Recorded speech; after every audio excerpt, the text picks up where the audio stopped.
যেহেতু আমার কলেজ বন্ধ আর আমি ছিলাম আমার বোনের বাসাতে, জিজুকে তো একদিন কিছু বানিয়ে খাওয়াতেই হতো। তো আমি বানাচ্ছিলাম তন্দুরি চিকেন। আর তন্দুরি চিকেন বানানোর জন্য প্রথমেই কিছু চিকেনকে নিয়ে ভালো মতো ডিপ কাটস দিয়ে নিতে হবে, যাতে মশলাগুলো ভেতর ভালো মতো ঢোকে।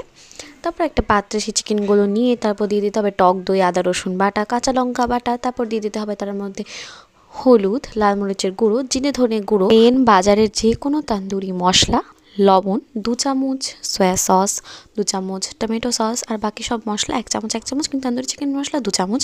শেষে আবার একটুখানি টক দই দিয়ে সব কিছুকে একদম ভালো মতো মাখিয়ে নিতে হবে। আর মাখা শেষ হয়ে গেলে উপর থেকে দিতে হবে সামান্য সরিষার তেল, দিয়ে ঢেকে রেখে দিতে হবে। এটা ফ্রিজে রাখতে হবে 2-3 ঘন্টার জন্য। তারপর একটা প্যানে বেশ কিছুটা তেল গরম করে আমাদের সেই ম্যারিনেটেড চিকেনগুলো থেকে ম্যারিনেশনটা চেপে চেপে নিয়ে তেলের মধ্যে দিয়ে ভালো মতো ভেজে নিতে হবে সব সাইড। তো এক সাইড ভাজা হবে 20 মিনিট, তারপর সেটাকে ঢেকে রেখে দিতে হবে।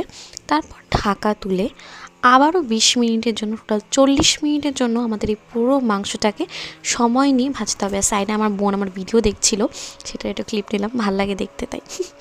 তারপর ঢাকা তুলে যেমনটা বললাম মাংসগুলোকে উল্টে দিতে হবে, তারপর আবারও ঢেকে রেখে দিতে হবে। আর ঢাকা তোলার পর যখন এরকম এক সাইড পোড়া পোড়া হয়ে যাবে, দু সাইডটাই আমাকে, এরপর যখন মাংসটা এরকম সম্পূর্ণভাবে পুড়ে যাবে তখন এটাকে নামিয়ে রাখতে হবে। আর তারপর একটা প্যানে আমাদের সেই ম্যারিনেশনটাকে দিয়ে বা টক দইয়ের ম্যারিনেশনটাকে দিয়ে এরকম তেল ওঠার পরে চিকেনগুলোকে দিয়ে দিতে হবে।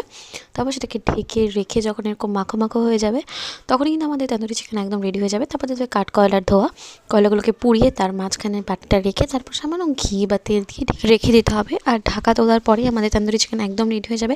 এটা আমি খেয়েছিলাম আমার বোনের বানানো পরোটা রায়তা দিয়ে।